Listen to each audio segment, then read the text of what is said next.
la red con un panel extraordinario, espectacular como siempre en el mes de febrero y un anticipo, Juan Andrés Alfate. Absolutamente, porque atención, se acaba de confirmar lo que por este programa hemos venido diciendo hace años. El FBI, de un informe emitido en el año 1945, estaría absolutamente probando que Hitler no murió y que huyó hacia la Argentina. Esa fue como la noticia lo plasmó hace pocas horas. Y atención, sepa usted que Hitler durante su gobierno mantenía doble, quizás el cadáver que se reconoce como su propio cuerpo no era más que otros de sus némesis. Atención. Before and during the war, Hitler was reported to have used several different enlisted men as body doubles. One, Julius Schreck, bears a stunning resemblance to the Führer. According to some historians, Hitler may have had as many as 6 lookalikes put to death and then photographed in the closing days of World War II in order to convince his enemies of his death. Later, the story surfaces that Hitler killed himself with his personal handgun. But there are no photos of the body, virtually no hard evidence he was actually dead. El informe ha sido desclasificado. Todo parece probar, demostrar que Hitler huyó hacia la Argentina. De hecho, vamos a ver imágenes de cómo el FBI buscaba a Hitler, cuál es el look, cuál es el rostro que ellos estaban buscándolo a lo largo y ancho de todo este mundo. Más adelante, por supuesto, Así Somos, con todo. Y vamos a comenzar con otro tema muy actual también y que nos afecta a todos, el bolsillo. ¿Por qué? Porque se viene marzo y entre los tantos gastos está el permiso de circulación. Y no solo eso, sino que también están las ofertas respecto a los precios de los automóviles y también la revisión técnica.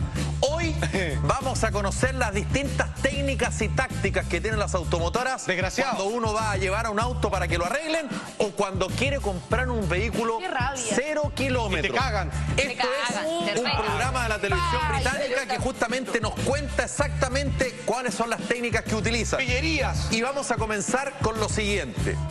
Taller mecánico, 10 automóviles. Se supone que no tienen ningún problema.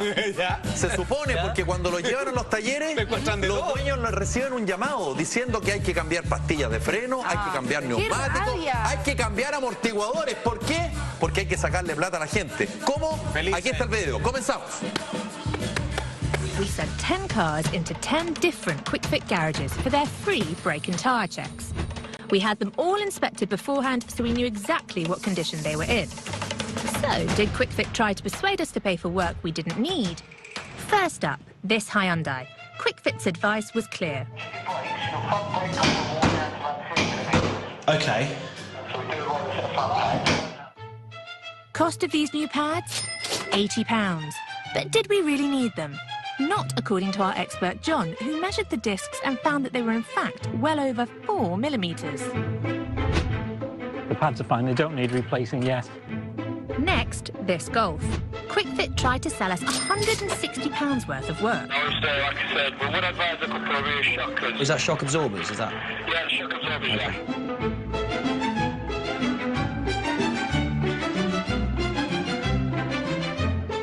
When a shock absorber's in good condition, it should bounce and return like that.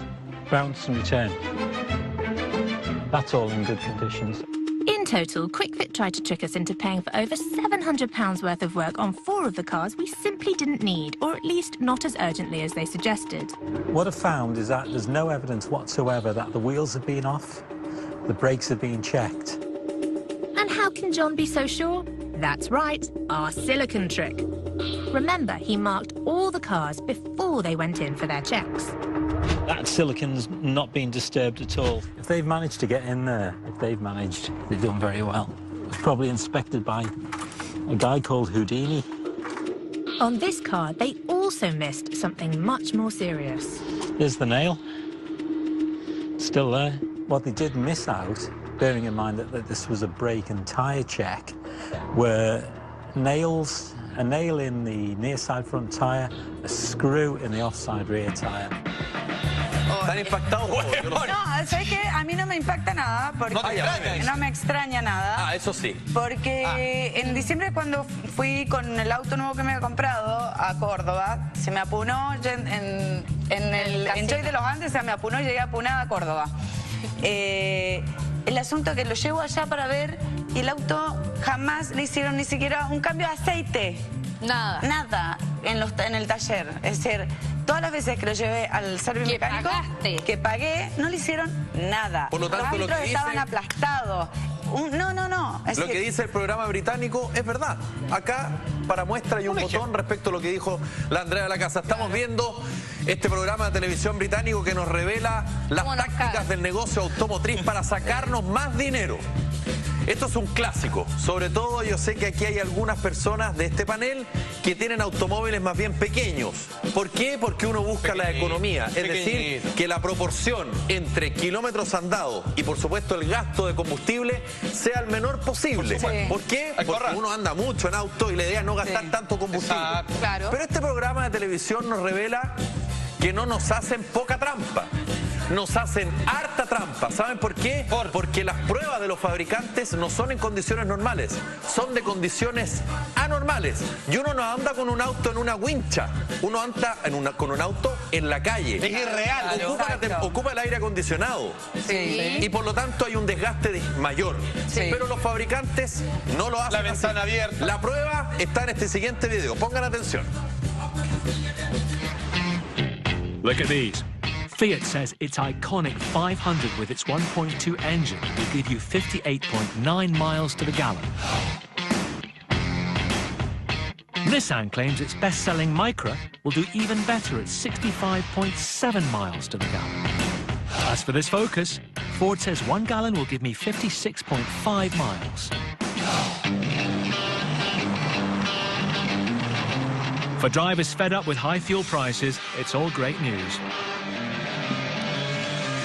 So, Sean. Yes. 58.9 miles per gallon, the marketing people say. Do you want to know what you're likely to get? Go on then. Well, according to What Car, who did the independent tests, it's more likely to be 44.3 miles per gallon. Now, if you think about it, if you're doing about 12,000 miles a year, that is going to be 400 quid more than the Fiat marketing people would have you believe. £400. And that's a lot of money to bear in mind when you're making those big financial decisions about which car to buy. And Becca, it's even worse for you. Again, the manufacturers say it's going to be 65.7 miles per gallon, but independent tests calculated it as 44.1 miles per gallon. Now, if you're doing about 12,000 miles a year, that means you could be paying up to £550 more than you budgeted for. So, why can't we trust them? Yes, tested in the lab, not the open road on which the rest of us drive. All the major manufacturers do this. And there are various tactics to ensure the best possible results. They kill the lights and the aircon, as both depend on the battery, which uses fuel. They disconnect the alternator so that the battery doesn't recharge. And the driver, well, he drives alone, no passengers. Now, they are allowed to do all this, but it's not exactly how the rest of us use our cars. ¡Es trampa! Bueno, al final, a los fabricantes se les permite hacer eso, pero uno no es esa la manera en que utiliza el automóvil. En ninguna circunstancia. Nunca en la vida voy a poder usar un auto así. Pero es que sabéis que uno es infinitamente ignorante con respecto a todo lo que pasa en tu auto. Entonces, no sé, Alison, habla por ti. Cállate, Ned. Cuando yo llevo el auto, me dicen, ¿cómo le ha salido este auto? Bueno, o sea, ha tenido algunos problemas ahí, pues. Ahí, pues. En la cuestión. Listo. Como que no, con eso basta y sobra para que te vendan cualquier claro, porque uno no sabe, sabéis que mi auto anda más lento. Esas son como las explicaciones que me dicen. Ahí te deben recagar con lo que venga. Pero no van a dudar en hacerlo. Y además que si a ti te dicen el catálogo que da, no tengo idea, 12 kilómetros por litro en carretera y 15 en ciudad, ¿cómo tú puedes hacer el cálculo salvo usándolo? Y cuando no te cuadra, uno dice, oye, como que no cuadra, pero ¿qué más puede hacer? Y también lo que pasa, otra cosa, lo que yo me di cuenta que a veces te venden autos que son muy buenos City Car y que te lo venden como súper económicos y todo. Y cuando uno lo tiene, no sé a qué le llaman económico tener que cargarle combustible toda la semana. Porque uno se confía en el concepto que te dan y uno cree que eso es la realidad. Y a propósito de lo mismo, estamos viendo justamente este programa de televisión que revela las tácticas que utilizan tanto los talleres como las empresas para venderte un automóvil y por supuesto sacarte más dinero. No es lo que promete. Bueno, a propósito de lo mismo, las presiones que utilizan los vendedores cuando quieren que tú compres un automóvil son distintas cosas. Y no solo eso, sino que además deliberadamente esconden información. Son embaucadores. Y te presionan de una manera increíble hasta llegar al límite. ¿De qué manera? ¿Cómo es? Pongan atención y se van a reír, porque a todos yo creo que nos pasó. Aquí está, mira. Tell me, Mr. Sales Manager, how do you sell an overpriced car to an unsuspecting customer? Basically, get them in, and you've got to hammer them into a car when you're there. You've basically got to beat people up without them knowing you beat them up, and then get them to love you for it. First up, apply the pressure. If I can do you the best deal today, would you be looking to purchase the car today? And if I can obviously get the right deal with my manager today, would you be willing to buy the car today? I don't know if I could actually buy it today. I've promised my sister that I'd give her a call because it's a big decision, so I need to talk it over with her. There is clearly pressure being put on the consumer here to make a decision without even giving full information about the price and the total cost of the deal. Next, tactic number 2. Tell the customer they need to hurry. Right, I could do for $250. You could do. $250 a month with the guarantee. Brilliant. Cool. Well, but only today? That's not going to be tomorrow. Why not? Because that's how it's instant business, isn't it? Right.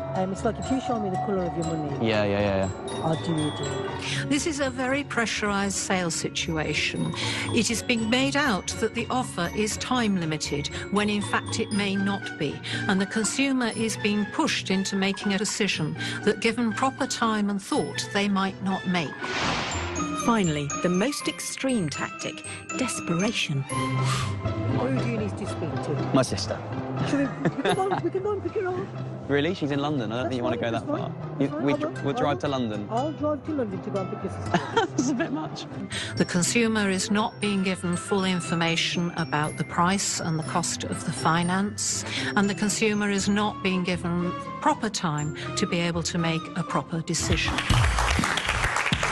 Junto a Camila Estuardo vamos a hablar acerca de cómo los malos sacerdotes se protegen entre ellos en la actual Iglesia Católica de nuestro país. ¿Por qué? ¿Cuál es el hecho noticioso? Dice relación con el nombramiento del nuevo obispo de Osorno. 51 parlamentarios le enviaron una carta a la Embajada de Chile en el Vaticano para que no sea nombrado. ¿Por qué? Porque él protegió los delitos del sacerdote Fernando Caradima. Vamos a comenzar, Camila Estuardo, con el cardenal arzobispo de Santiago, Monseñor Ricardo Esati. Cómo los malos sacerdotes se protegen entre ellos en la actual Iglesia Católica en nuestro país. Él fue nombrado cardenal o príncipe de la Iglesia el año 2014, ¿ok? Bueno, a propósito de eso, es que él, como la cabeza de la Iglesia Católica, ya no solo de la región metropolitana, porque ese es arzobispo de Santiago, sino que además como cardenal, de alguna manera también tiene muchísima injerencia respecto a lo que pasa en el Vaticano y sus distintos nombramientos. De hecho, él fue muy importante en el nombramiento del nuevo obispo Barros de Osorno, que ha generado toda esta polémica. Entre el Vaticano y Chile, él es el conducto regular. Tal cual. Y vamos a comenzar con este sacerdote que está acá, el sacerdote Fernando Caradima, quien en su momento fue párroco de la Iglesia del Bosque. El señor de los infiernos. Exactamente. Y él, momento Camila, solo un momento. Recordemos que fue condenado por abusos sexuales contra menores de edad. Eso desde el punto de vista de la justicia civil, pero esto había prescrito, por lo tanto no cumple pena de cárcel, pero también recibe el castigo desde la Iglesia, desde el Vaticano. Exacto. Vida de oración y penitencia, y nunca más puede celebrar una misa pública. Sin embargo, él lo hace.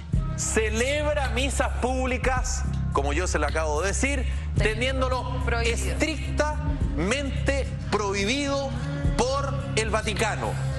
¿Cómo verán ustedes? ¿Cómo sabemos que hace una misa pública? ¿Y la gente por qué lo acepta, Felipe? Fíjate que eso fue sacado por el abogado Cristian Latril Tagle, que visitaba el convento de las Siervas de Jesús de la Caridad al enterarse que su abuela había muerto en la residencia que tiene el lugar. Y por supuesto, él fue para allá y se dio cuenta que quien estaba celebrando la misa era nada más y nada menos que el sacerdote Fernando Karadima. Se encuentra con la sorpresa. No puede. Muchos dirán, pero da lo mismo si el caballero no le hace mal a nadie. No. Él es sacerdote. Y tal como nos ha explicado muchísimas veces el amigo de esta casa, Hugo Cepeda, el sacerdote lo es hasta que muere. Exacto. Nunca deja de serlo, pero él no puede celebrar misas públicas por la sentencia judicial de la justicia civil chilena respecto a los abusos reiterados en contra de menores de edad. No solo físicas, sino que también de alguna manera presiones mentales. Y no solo eso, sino que además violó el secreto de confesión. Cuando muchos de ellos le dijeron en confesión que eran homosexuales, y él por supuesto les pedía favores, se aprovechó de mantener el silencio. Y eso es claramente aprovecharse de su autoridad eclesiástica. Estamos viendo cómo los malos sacerdotes se protegen entre ellos en la actual Iglesia Católica en Chile. Y a propósito, respecto a la relación de Ricardo Esati, cuando era arzobispo de Santiago con Fernando Karadima, y ahora que además es cardenal, algunas de las visitas que le realizó la justificó de esta forma. Pongan atención a sus palabras. Es actuar como Jesús, tendiendo la mano al que más necesita. He acompañado a mucha gente y a algunos no les gustó.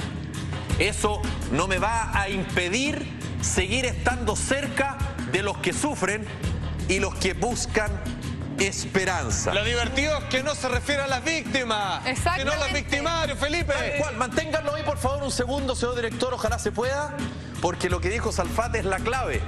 Si uno lee eso y no sabe que estamos hablando de cómo los malos sacerdotes se protegen entre ellos en la actual Iglesia Católica en Chile, creeríamos que se está refiriendo a las víctimas. Pero no. A las personas que están sufriendo porque lo pasaron mal y porque fueron abusados no solo física, sino que psicológicamente de manera reiterada por un sacerdote. No, él se refiere y justifica la visita que le hizo él al sacerdote Fernando Karadima. Andrea. ¿Y esto el Papa no lo sabe? Por supuesto que lo sabe. Pero, ¿y cómo deja que esto suceda? Por supuesto que lo sabe, pero de alguna manera no está prohibido lo que está haciendo Ricardo Esati. Para nada, él puede hacerlo. Lo que sí llama la atención es cómo justifica esa visita. Sí, claro. Como lo dijimos acá, lo dijo la Camila y también Salfate, como victimizando al victimario. Victimario, que eso es lo heavy. Ese es el punto que llama la atención. Que ya que lo acusen de todo lo que lo acusaron, más allá que puede llegar a ser de inocente o no, el solo hecho de ser acusado un sacerdote ya está sucio, ya... Absolutamente. Ya no hay forma de que se limpie eso. Exactamente, y fue condenado, como lo dijimos. Está condenado. Está condenado por la justicia civil y está condenado también por el derecho canónico. Bueno, pero... Esto estamos viendo cómo los malos sacerdotes se protegen entre ellos en la actual Iglesia Católica en Chile y que tiene directa relación, o la primera derivada es por el nombramiento del nuevo obispo de Osorno. Eso es lo que generó, por supuesto, muchísima rechazo. Ahí está, repulsa. Juan Barros, ahí está este sacerdote, quien fue nombrado obispo de Osorno en el año 2015, hace muy poquito, ¿no es verdad? ¿Y cuál sería la relación entre Juan Barros y Fernando Karadima? Siempre con Ricardo Esati como la cabeza, porque recordemos que él es el cardenal arzobispo de Santiago. Él dio este nombre. Él visitó a Karadima. Ya lo acabamos de ver. ¿Y cuál vendría a ser la relación de Karadima con Barros? No lo sé. Fue formado por Fernando Karadima para ser sacerdote. Pero está es decir, este señor que está acá es sacerdote, ¿gracias a quién?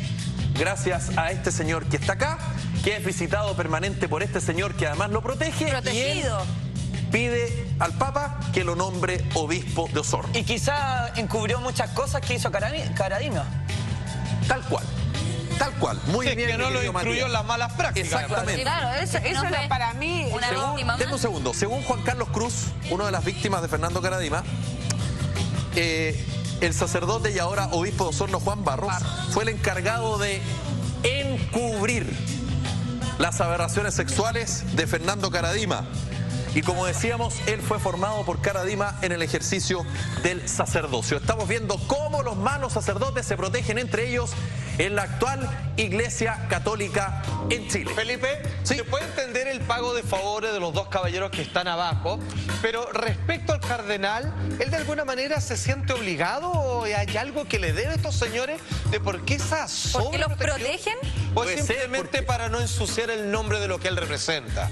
Porque, por eso el título del tema de hoy, porque claramente aquí hay un tráfico de influencias y hay un amiguismo. Porque no hay que olvidar que este señor que está acá está condenado por abusos sexuales reiterados. Por lo tanto, yo entiendo la lógica de la Iglesia Católica de perdonar, de orar por los más débiles, por los que lo están pasando mal, por los que están privados de libertad. Pero el problema está en que no está claro el papel de Ricardo Esati cuando comenzaron estas denuncias. Y sí está súper claro el papel de su antecesor. Claro. Me refiero a Francisco Javier Errázuriz, a quien hace algunos días lo fotografiaron con el Oso de Plata, ganado por por los hermanos Larraín en Berlín, donde él dice, él fue el padre del encubrimiento de todos estos sacerdotes. Y Francisco Javier Errázuriz también tuvo un papel clave respecto al encubrimiento de Karadima, a pesar de que él, hace algunos días, en una carta que envió al diario La Segunda, dice que para nada, que él protegió a las víctimas y cuando le llegaron las denuncias las puso en conocimiento a quien correspondía. Yo solo digo, ese jueguito con los dados, levanto y digo, dudo, nada más. Excelente. ¿Alguien quería decir algo? Sí, no, a mí me parece tan raro, este señor fue encubridor del otro, y la gente, vos vas a tomar una misa con una persona así, ¿cómo podés decir? Y llenan las iglesias esa gente. Pero porque acá la gente en Chile. está ciega. Entonces, ¿la gente no sabe de todo esto? Yo creo que la ¿O son gente, tan hipócritas? Por eso lo estamos poniendo en antecedentes, mi querida Andrea. Cómo los malos sacerdotes se protegen entre ellos por eso la fe en la ciega, actual Iglesia Católica en Chile. A propósito, el sacerdote John O'Reilly, de Oye, ya como que irlandés, por la cara uno de acá. legionario de Cristo. Recordemos que él recibió la nacionalidad por gracia, pero luego después de ser condenado por abusos sexuales contra menores, se le quitó rapidita la nacionalidad por gracia. Por favor, mi querida Andrea, mi querida Camila, y ahí está, condenado por abuso sexual. No te lo Tal cual, ahí está, clarito. Estos son espantas fieles. Ahora, la pregunta es, ¿qué dijo Ricardo Esati a propósito del caso del sacerdote John O'Reilly? Aquí está. Pongan atención a sus palabras. Esto fue el año 2012. Muchos padres de familia piensan que el padre John es inocente y tenemos que esperar lo que diga el resultado de la investigación. Como ustedes pueden ver, esto fue antes de la sentencia. El camino humano es siempre un camino de sospecha. Pensemos en la confianza. Acá, cuando Ricardo Esati dice estas declaraciones, todo hacía pensar que el sacerdote John O'Reilly, muy cercano a la élite política y económica de nuestro país, como ven, legionario de Cristo, mal llamado por algunos o bien llamado, eso es cosa de cada cual, millonarios de Cristo, tenía mucho vínculo, ¿no es verdad? Y hubo intercambio epistolares en el Mercurio con gente muy destacada de nuestro país, escribiendo, por supuesto, dándole su respaldo. Pero una vez que fue condenado, nunca más nadie dijo absolutamente nada a su favor.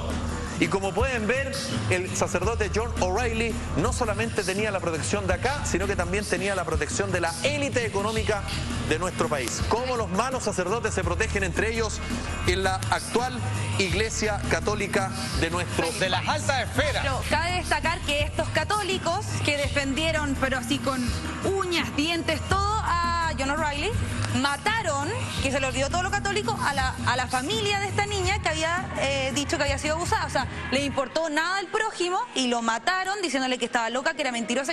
¿Y el catolicismo dónde? Lo mismo que hicieron con Fernando Karadima, y muchos medios de comunicación escritos se prestaron para denostar a quienes lo denunciaron. Exactamente. Y ni una sola frase retractándose de las estupideces que escribieron respecto a las víctimas de Fernando Karadima. Pero Acá estamos viendo cómo se protegen más? entre ellos, ¿no es verdad? Sí. Y de alguna manera tienen bastantes vínculos, tienen lazos entre ellos. Sin embargo, los sacerdotes que no están en esa línea y que critican públicamente a Monseñor Esati y en su momento también a Francisco Javier Errázuriz, les dan con todo. Y esto tiene que ver con la denuncia que hizo Ricardo Esati a otros sacerdotes. Llama la atención, ¿eh? Por favor, ahí está. Ahí. Fernando Berríos, Felipe Berríos, sacerdote jesuita. Ahí. José Aldunate, sacerdote jesuita. Mira.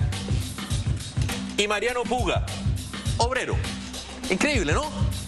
Estos tres sacerdotes que están acá, por favor, si los podemos ver, no tienen nada que ver con los que están acá. Si lo pueden mostrar, por favor. John O'Reilly, muy asociado a la élite.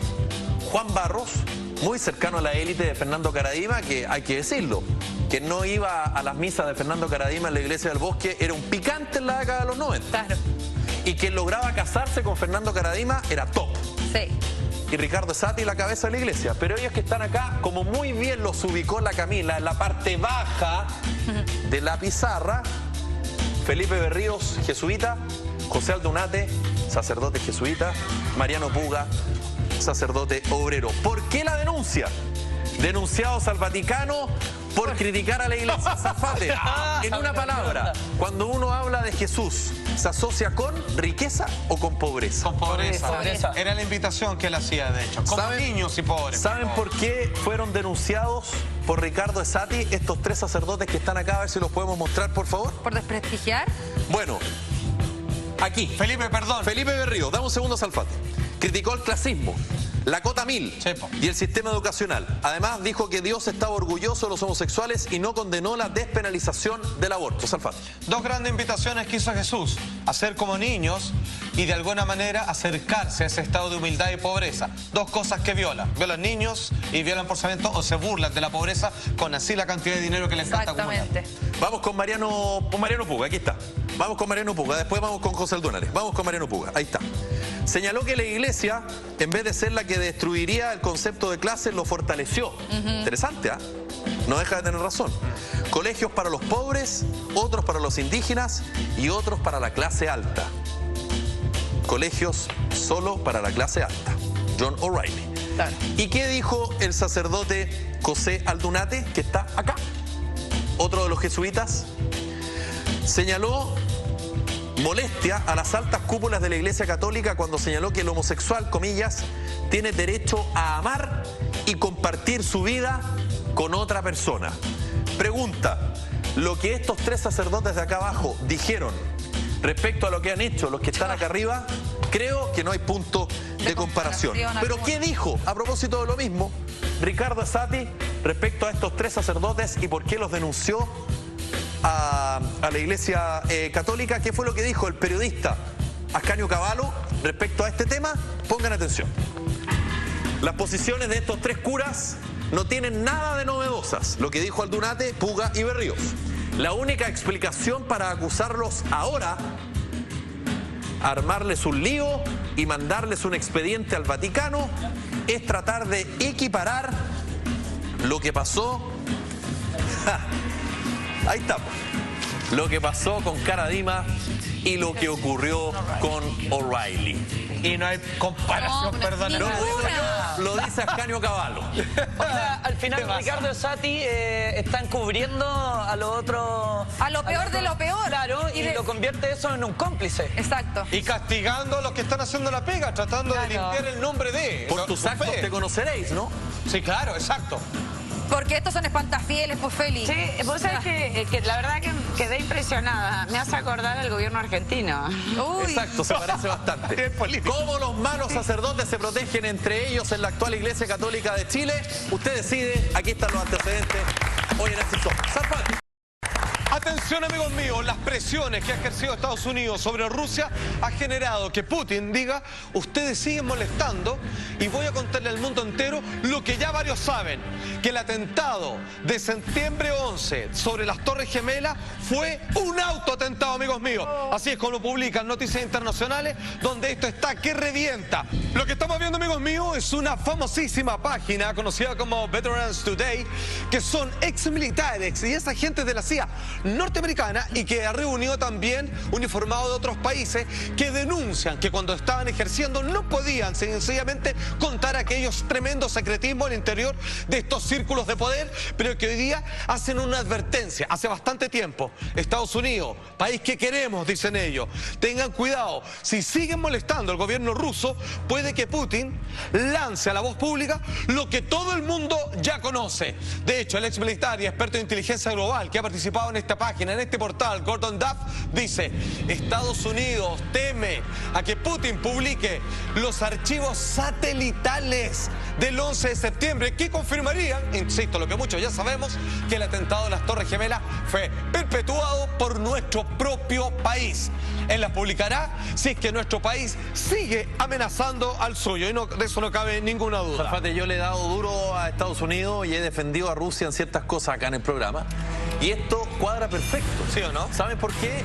¿Por qué ahora, bajo la manga? ¿Por qué ahora esta denuncia? Mira qué coincidencia por el conflicto de Ucrania. Exacto. Claro, porque Putin se siente amenazado. Otra falsa bandera. Por justa razón se siente amenazado, no sobre Estados Unidos. Perdón, la misma estrategia de las Torres Gemelas es lo que están haciendo en términos de presión en Ucrania para Rusia. Si está tan preocupado Putin de esto, ¿por qué no lo dijo el 12 de septiembre del 2001, o sea, al día después del ataque a las Torres Gemelas? ¿Por qué lo dice ahora? Es que ellos juegan póker. Lógico. Absolutamente. Hay que blufear y hay que guardar también. Tal cual. Absolutamente. Ahora este es el as bajo la manga. A ver, si es que lo pone Rusia, yo no sé qué podría hacer Estados Unidos, tratar de negar hasta la muerte nomás, porque ahora sí que los tienen en jaque. Esto, como les decía, es tan sabido por expertos que por hoy hay muchos documentales que dicen que en estricto rigor, si es que uno hace un estudio milimétrico en la situación, lo que sí dan por cierto los expertos es que el estrellamiento de dos aviones comerciales de pasajeros jamás, bajo ninguna circunstancia, pudieron haber derribado las torres del World Trade Center. Atención. I walked into the office. And the first words that I heard was, a plane's just run into the World Trade Center. And my initial thought was, well, that's okay. It's built to withstand a 707. It did not seem possible that these towers that were designed to withstand the impact of a 707 could possibly collapse in such a short order of time from the time that they were hit. Hoy día estamos tocando el tema de que en cualquier momento, si es que Estados Unidos sigue presionando a Rusia, Putin podría decir: ¿saben qué? Voy a ocupar el as bajo la manga y voy a mostrar a través de videos satelitales de nuestro espionaje, ¿cierto?, que ustedes cometieron un autoatentado. De hecho, insisto, mucha gente ya está al tanto de esto. Un video aficionado que estaba pendiente de lo que ocurría en el atentado de las Torres Gemelas comenzó a grabar, y después de horas de análisis descubrió que en realidad no fueron los aviones los que derrumbaron los edificios, sino un total de, por lo menos captado en su video, de 5 explosiones que él lo grafica perfectamente sobre la pantalla, donde ya en la base del edificio y no arriba, donde hubo el estrellamiento, comienza a salir humo, el mismo que aumenta luego de esta seguidilla de explosiones. Tenemos ese video, atención.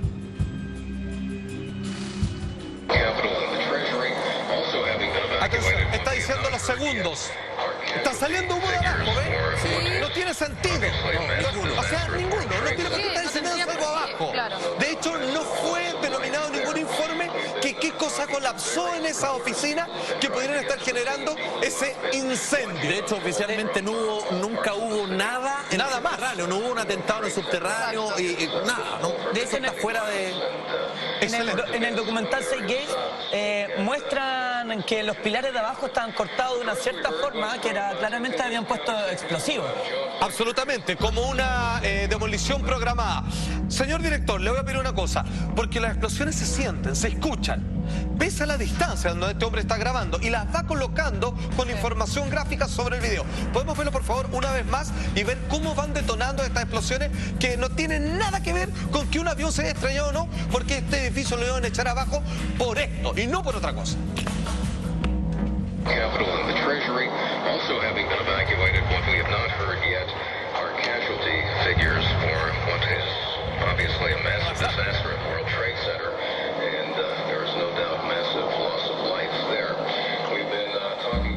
Se escuchan. Sí, clarito. Retumba. Clarito. Y no es que esté explotando algo arriba. Comienza en la base, la Torre Gemela, perdón por ser majadero, que está saliendo humo, que no tiene vinculación alguna y que no existe ningún informe de aquello, con el estrellamiento de los aviones muy por encima de la mitad, ¿cierto? Sin embargo, más encima se suman las explosiones, que él comienza a poner la hora, una tras otra, al igual que una demolición programada, donde una serie, ¿cierto?, de nanotermitas comienzan a hacer que el edificio colapse. ¿Y de qué otro lado? De arriba no, de abajo, de la fase. Salfas, ahí lo que me pasa con esto, que no es la primera evidencia que sale de esto, que efectivamente dicen que Estados Unidos los derribó y todo. Entonces siento que por más evidencia que muestran, es imposible creerlo. ¿Por qué van a hacer esto? Como que siento que en Estados Unidos van a negarlo y se van a tapar los ojos y van a decir, fue no, esto jamás. de primer momento fueron ellos. A mí no me causó esa conmoción que todo el mundo... ¿En serio? Sí. Y no, porque para mí no sé si... La sensación de que pobre gente que... Sí, obvio, la pobre gente que se murió, pero no que había sido alguien de afuera. Nunca tuve esa sensación. Bueno, yo creo que Estados Unidos busca eso también, lo que dice la Camila, porque lo que dice la Camila, creo yo, es mayoritariamente.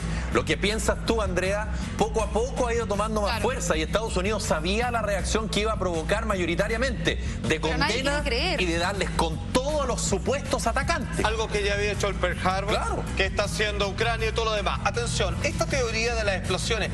Yo no sé por qué sigo diciendo teoría. La verdad que acabamos de ver un video que parece prácticamente demostrar esta situación. Sin embargo, escuchemos personas que estuvieron ahí y comienzan... Esto que comenzó a ser borrado de internet. Decían, oye, ¿cómo está la situación? Los bomberos sangrando.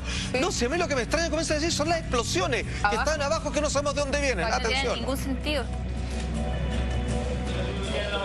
Making our way to the stairway. There was a heavy-duty explosion inside the lobby. It was if they had detonated. Detonated. Planned to take down a building. Boom, boom, boom, boom, boom, boom, boom. And it just started going pop. It just started going boom, boom, boom, boom, boom. And he goes, how fast? I go like firecrackers. ¿Cómo le bajaron el perfil? Porque usted cuando veía la noticia en medio en directo, ¿ustedes se encontraron con esas declaraciones? No decían, oh, el avión, qué terrible, mi familia estaba ahí, lo veíamos, y el avión, pero nadie decía así como, oye, ¿sabéis que yo estaba abajo y la cantidad de bombas que explotaban? Nadie habló de bombas, sin embargo, comienza a salir el ejercicio de todos los reporteros espontáneos y todos concluyen lo mismo. Lo acabamos de escuchar, señores y señores, y esa gente que estaba ahí lo vivió a menos de una cuadra. Lo que se dio a entender inmediatamente fue, pobre Estados Unidos está siendo atacado por un avión y nadie en su cabeza... Y firmemos la ley patriota. Lo que dice la ley es genial, porque ¿qué decían todos cuando iban en la tele? Se viene la guerra. Y Estados Unidos decía, todos creen que se viene la guerra y nosotros tenemos la justificación porque contamos con la venia a todo el mundo. Y de alguna manera Estados Unidos preparó ese escenario porque empezó a encontrar a un enemigo. Empezó a inventar un enemigo y así lo empezó a llamar de terrorista, terrorismo, y empezaron a meter esas palabras en la mente de las personas hasta que pasa esto y le caía de cajón. Y esto también hizo para que ellos cerraran sus puertas hacia el país en el sentido a mucha gente y sobre todo tener un control masivo. Lo que han querido siempre. Exactamente. La ley patriota hasta el día de hoy. Exacto. En los aeropuertos. Como el gran hermano. Vigilancia total. Atención. Tenemos un video, obviamente de un amateur, que él se da cuenta porque escucha las detonaciones, él las va colocando con gráficos segundo a segundo. Luego escuchamos testigos de personas que sufrieron muy de cerca el atentado. Haga una cosa mejor. Preguntémosle a los que saben, los máximos expertos en materia de derrumbes programados. ¿Qué opinan ellos? ¿Están de acuerdo con esta teoría o no? Escucha bien. The upper section of each of the towers crushed the lower section. However, when you watch video closely, in the case of World Trade Center 1, you'll see that the upper section disintegrates itself. It appears to be a controlled demolition of its own of the upper section. It doesn't look like a collapse. It's like a huge mushrooming, billowing kind of an event. That whole thing looks nothing like a building falling down. It's a building being blown up. That's what the physics shows. ¿Saben qué? Me parece que están categóricos. Hablan hombres que se ganan la vida con esto, que son ingenieros con toda la reputación a su vez. Expertos. Claro, que son dueños de sus propias compañías, de hecho. Pero lo que te están diciendo tú no lo quieres escuchar, que es lo que decía la Camila. Es lo que digo yo, hay tanta evidencia y todos se tapan los ojos y va a salir más ideas. Qué horroroso. Va a ser todo tan así y la gente así. Sí, porque Estados Unidos, el gobierno tendría que asumir que hizo un autoatentado. Claro, pero mira, y mató a miles de personas. Y aún así creo que la gente va a decir no, los obligaron a decir un pequeño ejemplo. Situémonos el día. Ok, supongamos que estamos en vivo en un canal norteamericano como ABC, no tengo idea. Ok, y estamos escuchando lo que están diciendo los bomberos. Lo que acabamos de ver. Sí. Y también los ingenieros. Perfecto. Todo junto. Y resulta que en algún momento dice Breaking News, va a hablar el presidente Bush. El resto de los testimonios se van al carajo. Obvio. Y todos los canales se van con el presidente Bush. Claro. Porque vamos a escuchar a la autoridad principal de la potencia número 1 del mundo para que él nos cuente qué mierda pasó. Y lo que los vivieron ahí y los que construyen edificios, importa huevo lo que dicen. Por lo tanto, ahí hay un trabajo comunicacional súper potente. Sí, porque la primera información que se da es la información que tú retienes. ¿Cachai? Entonces, después cuando se enfría un poco, cuando tú ya sabes que atacaron a Estados Unidos, empiezan las otras teorías que claramente ya están más que Lo que pasa comprobadas, también pero que... igual lo primero que te quedó... Pero llegaste tarde. Pero no pesan, pues, claro. Absolutamente. El gobierno hizo un muy buen trabajo y aparte la gente vive muy bien. Entonces tal vez si tuvieran otra economía y sufriría mucho más, estarían tal vez más atentos a este tipo de cosas. Ah, claro. Eso es también. Es muy probable, claro. Y una digamos, potencia tan aislada también. Sí, pues son las falencias, digamos, de la democracia populista. Atención, ya hemos escuchado declaraciones de testigos, de expertos y personas que videograbaron incluso con el sonido de estas detonaciones. Pero hay una imagen que no habíamos mostrado nunca hasta ahora. ¿Saben que nadie ha podido dar una explicación de qué es esto? A ver, el video fue revisado 1000 veces. Aquí no hay alteración alguna. Pero nadie ha podido señalar a qué se debe la intención de este helicóptero que se mete, se disfraza, se esconde tras la humareda y algo hace en la azotea de una de las torres del World Trade Center. Atención, amigos míos. Después tenemos una revisión con zoom. Ojo. Mira, la flecha, ahí viene un helicóptero, después ya lo vamos a ver más de cerquita. Y comparativamente el que viene entrando por la izquierda es para que entendamos que todos los helicópteros, obviamente, imagínate cuántos helicópteros no pasaron por ahí, de las cadenas televisivas, de patrullaje, etcétera. Nadie se acerca al edificio y obviamente no se mete en la nube, excepto el que está más arriba, que obviamente intentó pasar inadvertido durante todos estos hechos. Ojo, cuando llega a la azotea se detiene y a muy poca distancia aparece el brillo de una especie de explosión abajo que todavía no tiene justificación. Esa explosión, ese brillo sucede por algunos pocos metros encima de la azotea. Lo que estamos viendo es un material inédito que, atención amigos míos, todavía no se puede dar ninguna explicación. Ojo. Y ahí se va el helicóptero. Y se va y ahí se alcanza a ver ya perfectamente. Sí, ahí se veía no perfecto. vuelve más, no está cubriendo el reportaje. Es el que más se acercó por entre el humo. Sin embargo, no estaba cubriendo la noticia. Y hay algo extraño también, Zafate, porque si es que se hubiese producido la explosión de manera espontánea, dicen que ayudó. El helicóptero sale despedazado. Exacto. Por lo tanto, la deducción es que la explosión es por acción del helicóptero y que por supuesto estaba medida la distancia. No sé si me explico. Absolutamente. Además que si es que yo voy en calidad de ayuda, pero no sé, si soy bombero o si estoy reporteando, o rescatista, no me meto toda la gran cantidad de kilómetros antes de llegar a través del humo, porque no veo un carajo. Nada. Lo que quiero yo es que no me vean. Claro. Sin embargo, tenemos el sur, amigos míos, donde no se se veía claramente estos nada. destellos que no se sabe bien qué hace, pero todo parece indicar que ayudó a la explosión. Y atención, ahí se ve, claramente está camuflado. Quiere pasar piola. Y atención, van a ver los destellos muy claramente, amigos míos. No, es que los destellos se ven perfectos. Atención, mira, ahí está. 1, 2, 3, señores. No tiene que ver con luces. Esos destellos están desprendidos del cuerpo del helicóptero. No están montados en el helicóptero. No está transportando nada. No es agua, no es ayuda. Es el único que se... Y ahí se ve perfecto. Y luego se camufla y pasa para allá y se da la vueltita y se va con el humo hasta el fondo. Se pasó. No lo habíamos visto nunca, es impresionante, no tiene nada que ver, no es del reportero, no es de bombero, no es de nada. Sin embargo, se acercó en calidad de camuflaje, tiró unos destellos que no entendemos bien qué es, pero ¿saben qué? Pasaron minutos. Cuando digo minutos, no 20, mucho menos de 15, las torres colapsaron. Parece que le faltaba un pequeño empujoncito. Claro, debe haber sido coincidencia nomás. Ahora esto los detonó de ahí. Esto debe ser un mocopavo respecto a lo que tiene Putin, digamos.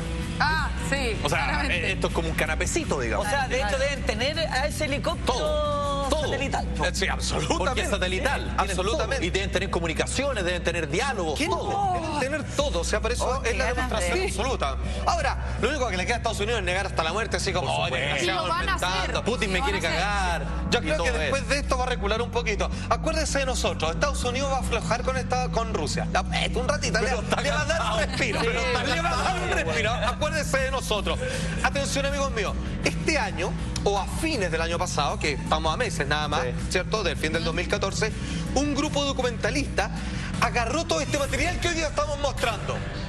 Y en 48 horas, siendo que tenían todo el dinero, el financiamiento, orgulloso de su trabajo, de hace ya cuántos años, amigos míos, casi 15, murieron misteriosamente en menos de 48 horas los 3 periodistas. Escúchame bien, los absolutamente 3 autores de este documental que iba a dejar por suelo cualquier coincidencia patriótica y que iba a demostrar que esto era un autoatentado, amigos míos. ¿Qué pasó? Atención, que murieron en extrañas circunstancias. Uno en un accidente automovilístico, puede ser, pero los otros 2 inmediatamente. Uno en su propia oficina, que todavía están viendo de qué, y el otro por un derrame cerebral masivo. Salfa, ¿y el documental?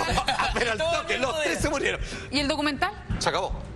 No, se acabó, no se sabe, nadie lo quiere tomar, quedó el material, pero quedó archivado, se lo llevaron, producto de la investigación de los discos duros, ese documental no lo va a ver nunca más. Eso debe estar en algún cajón de la CIA, en la Agencia Nacional de Inteligencia o en la Guardia Nacional de Estados Unidos, en algún cajón. A propósito, amigos míos, de la CIA y de los falsos testimonios que la gente tuvo que dar para hacer coincidir el marco teórico que Estados Unidos, que la voz oficial, como usted decía, de Obama, tuvo que exponer a todo el mundo. Atención.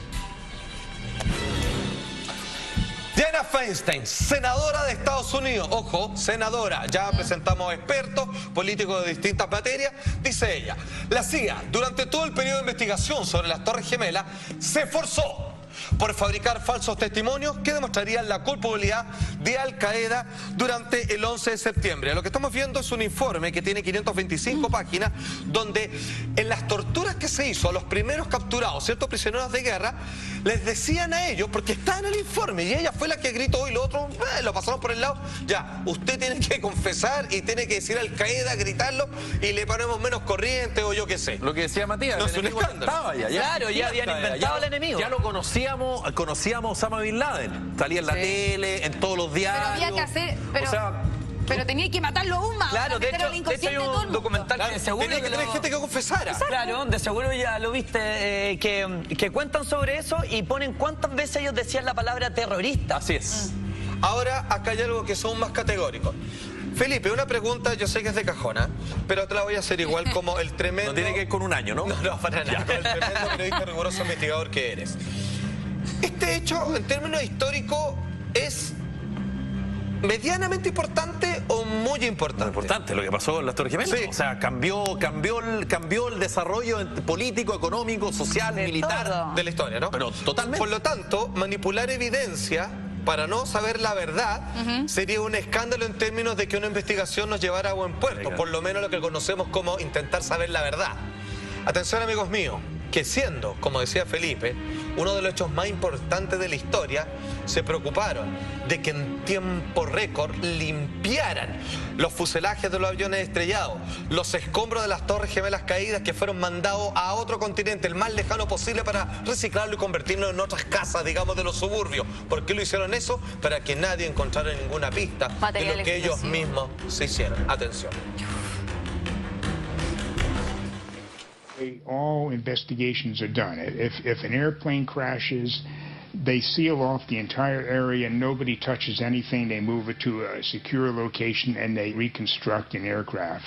400 truckloads per day of material were taken away from the World Trade Center site and sent to China for recycling. There were laws violated in the destruction of that evidence. And for the American Society of Civil Engineers to ignore those events is extremely disturbing and is a violation, in my opinion, of their professional code of ethics.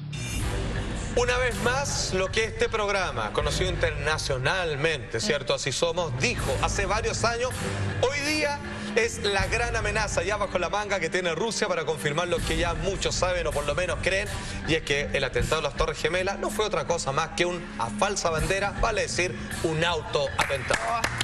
enigmático, por ahí algunos incluso dirán esotérico, es que finalmente, después de muchas décadas, a través de este informe del FBI que existía desde el año 45, dice acá, clarito, que lo más seguro, si no de hecho facto, es que Hitler no murió en el búnker como todos pensamos y como la historia lo afirma, sino que arrancó, emigró hacia la Argentina, amigos míos. Esta noticia salió hace muy poco y si bien antes habían revelado algunas partes de este documento, hoy día salió por completo a la luz. Según, ojo, no según, para que usted vaya entendiendo, no es que alguien filtró, no es que alguien desclasificó, no es que alguien tenga un amigo, tío que trabaja en la oficina, no. El FBI mismo, según ellos, dicen, aquí está el informe oficial de la época, Hitler habría escapado a la Argentina. Atención, amigos míos, ¿qué es lo que dice? Parte del informe emitido en 1945. Existen varios reportes de que Adolf Hitler escapó en submarino en dirección hacia Argentina. De hecho, incluso algunos estuvieron en los puertos de Chile, ¿cierto? En él se encontraría al sur de la cordillera de los Andes junto a otros oficiales. Fue colocado en este submarino, fue llevado, digamos, bajo las profundidades y finalmente ya le tenían todo preparado en un lugar donde incluso se dice que previamente lo habría ya visitado. No solo eso, lo que ese informe también confirma y asegura es que Hitler, entre las muchas maniobras que tenía para pasar inadvertido, es que se manejaba con una gran cantidad de dobles, gente similar a él. Otros tantos monarcas en la historia también hicieron lo mismo, sobre todo los reyes que temían ser envenenados o que a veces querían salir a ciertas fiestas y al otro lo mantenían en el trono. Este hombre, ¿cierto? El líder del Tercer Reich, el Führer, Adolf Hitler, utilizaba dobles y quizás uno de ellos fue el cuerpo que se encontró y que la historia lo declaró por muerto. Atención. During his years in power, there are 42 separate occasions where assassins, suicide bombers, and murderers attempt to end Hitler's life. He needed all the protection he could get and used body doubles to try to survive. Before and during the war, Hitler was reported to have used several different enlisted men as body doubles. One, Julius Schreck, bears a stunning resemblance to the Führer. According to some historians, Hitler may have had as many as 6 lookalikes put to death and then photographed in the closing days of World War II in order to convince his enemies of his death. It was obviously a great honor to be a body double for these that were very loyal to the man himself, but they really had to face the reality that they could very much end up dead because of that target on their back. Later, the story surfaces that Hitler killed himself with his personal handgun, but there are no photos of the body, virtually no hard evidence he was actually dead. It's one of the most infamous suicides in history, and no one can prove it ever happened. No hay pruebas tácitas de que el cuerpo que fue encontrado correspondía exactamente a Adolf Hitler. Por lo menos 6 dobles tenía, algunos tremendamente parecidos. Hasta Gaddafi usaba doble, amigos míos. De hecho, tan a pie juntilla pensaba en aquel momento el FBI que dijeron, ¿saben qué? Según las noticias oficiales, este hombre lo tenemos ahí, cadavérico, ¿cierto? Los restos de él completamente incinerados. Sin embargo, emiten una orden secreta de que seguimos buscando a Hitler. Y estamos buscándolo de distintas maneras. ¿Cómo estaría disfrazado? Se dejó crecer barba, se afeitó el bigote. Una de esas parecidos que obviamente fueron emitidos es el siguiente. Atención. Mira. Ahí tenemos a Adolf Hitler supuestamente y así podría parecer. Lo que estamos viendo es una simulación de la época de cómo tendrían, obviamente, los distintos espías de Estados Unidos en distintos lugares del mundo, cómo tendrían que buscar a Hitler en caso de que él se haya rapado, se haya quitado el bigote y ese es el aspecto del hombre que tenía que aparecer. Atención, sin embargo, hay una fotografía, hay una simulación de imagen donde efectivamente dicen cuál es el aspecto que tendría Hitler cuando entró a Argentina. De hecho, sabemos a qué lugar de la Argentina fue a residir. Por supuesto, todas esas respuestas al regreso de esta breve pausa comercial. Está ahí, está acá. Amigos míos, hasta que llegó el momento de algo que nosotros, para variar en este mismo programa, habíamos anunciado, y es que la posibilidad de si Hitler había huido de Argentina, vale decir que no murió como la historia lo tiene obviamente colocado en blanco y negro en todos los libros. Atención, esta es una copia del manuscrito del FBI del año 1945, donde todas las investigaciones apuntan a de que el jefe del Tercer Reich finalmente no murió en el búnker, sino que se fue a vivir obviamente al sur de Sudamérica. Atención. Finalmente tenemos parte de un extracto de lo que dice ese informe del año 45, insisto. Existen varios reportes de que Adolf Hitler escapó en submarino en dirección hacia la Argentina. Vuelvo a tocar el punto que son fotografías que están incluso colocadas en el diario del Mercurio, donde submarinos nazis estuvieron incluso en los puertos de nuestro país, para que vayan entendiendo, además de la fascinación que tenía, dado su conciencia esotérica, de buscar pasajes al inframundo, etcétera, etcétera. Entonces ahí está la noticia de que todo indica de que Hitler se fue a la Argentina.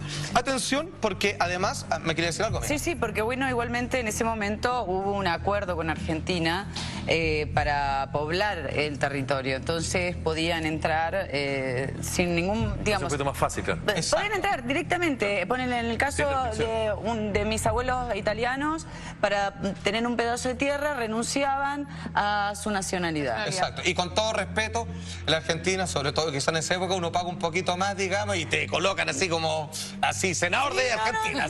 No, pero en ese momento fue poblado casi el 80% de la... Otra de las cosas que decía este informe es la cantidad de dobles que utilizaba Adolf Hitler, que por lo tanto uno de ellos puede ser el cuerpo que la historia lo consigna como el verdadero cadáver.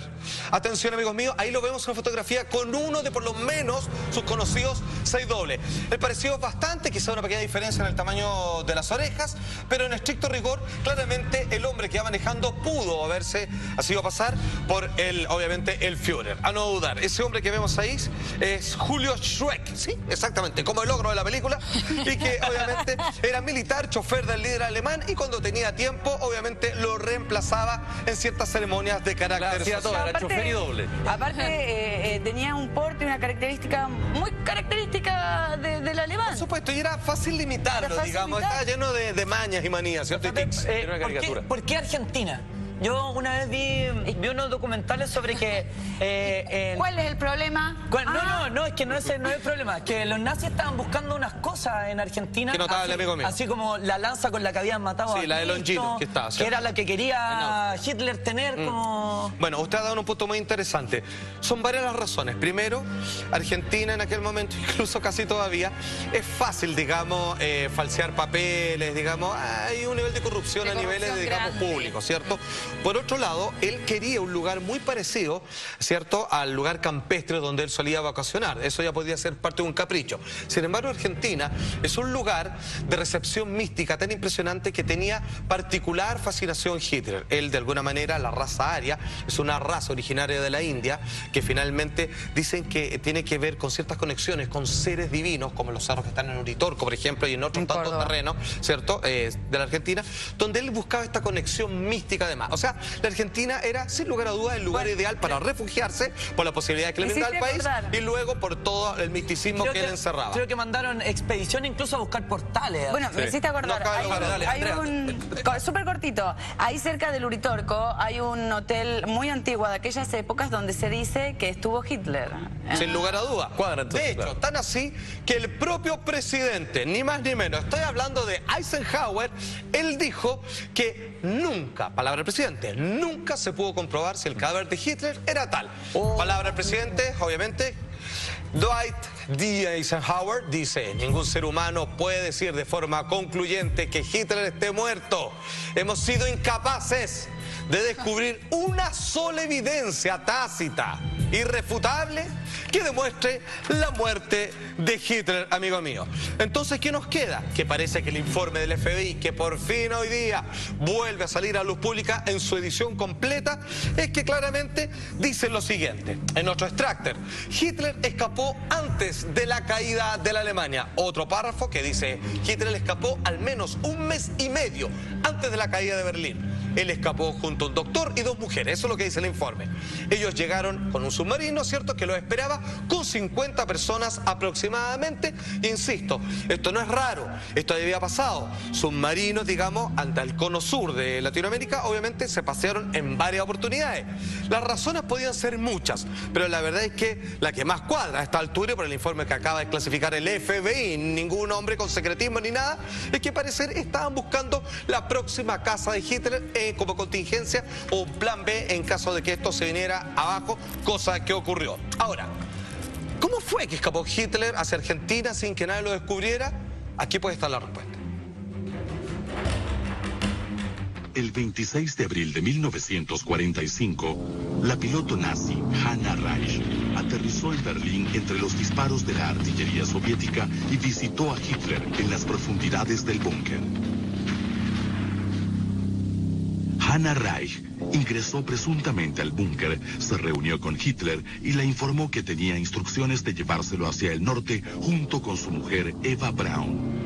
Algunos investigadores e historiadores, como Patrick Burnside, creen que Hitler podría haber sido rescatado pocas horas antes de la caída por la piloto nazi Hanna Reich. El 29 de abril, Reich escapó del fuego de los aliados y logró salir de Berlín. La signorina Bormann, de su palabra, dice: Hitler logró escapar a la captura y a la muerte la noche del 30 de abril y despegando con un avión nella Unter der Linden, en el cual encontró lugar una mujer y maletas. Fue así entonces que un mes y medio él se alcanza a subir a este submarino que lo lleva a un lugar que ya estaba explícitamente preparado para recibirlo y donde habría vivido hasta el fin de sus tiempos, vale decir, al igual que el otro, se murió de viejito. Exacto. Y digamos, y nadie lo condenó y no pasó por tribunal alguno y zafó del juicio de Nuremberg y todo lo demás. Ahora, habían dos temas, ya entendimos cómo él obviamente deja este doble, digamos, este falso yo en el búnker, finalmente con eso iba a dejar todo resuelto, él logra escapar hacia la Argentina y se sube a un submarino. ¿Cómo fue la parte del submarino? Así. Durante los pactos secretos entre los aliados occidentales y los nazis, se habían movilizado una cantidad extraordinaria de sumergibles nazis. Pocos días antes del final de la guerra, más de 40 naves de todo tipo habían partido hacia distintos puntos del planeta. Los espías del mariscal Stalin advirtieron que un grupo de jerarcas nazis, entre los que podía estar Hitler, huían en estos submarinos. A finales de abril de 1945 partió el submarino U-977, cuyo capitán era Schäfer, Heinz Schäfer. En ese viaje hay coincidencia de muchos autores en decir que desde esta base jerarcas nazis partieron hacia la República Argentina.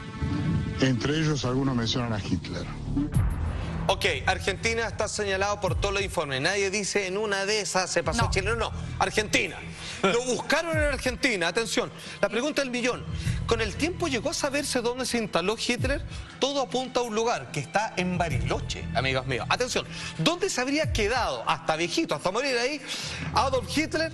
Según Patrick Burnside, autor del libro El escape de Hitler, dice: según varios relatos y documentos, Adolf Hitler decidió comprar terrenos en Bariloche debido a que tenía un paisaje similar, como les decía, a uno de los sectores que él tenía en el sur de Alemania y que de hecho está muy bien representado en la serie ganadora de todos los premios, Band of Brothers. ¿Te acuerdas? Cuando llegan como ese castillito.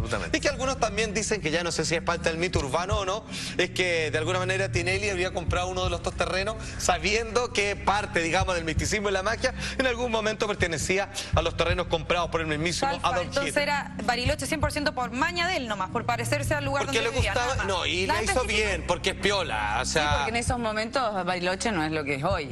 Ya. Además. Exactamente. Ahora, lo que le había prometido, amigos míos, fíjense que de todas las posibilidades de que pudo haber disfrazado o alterado su rostro Adolf Hitler, el FBI llegó a la conclusión de que él tenía que lucir de una manera muy específica según todos los espías y todos lo recopilaron. Ahí tenemos el rostro típico y así era el hombre que buscaban. Todas las fotografías que se distribuyeron en aquel momento dicen: si ustedes ven a alguien como el hombre de la derecha, atrápenlo. ¿Y por qué? Porque ese es Adolf Hitler, ni más ni menos. Esa debía ser la combinación que de alguna forma él debía buscar para pasar piola. Exactamente. Sin embargo, al poco tiempo dijeron: tenemos nueva información.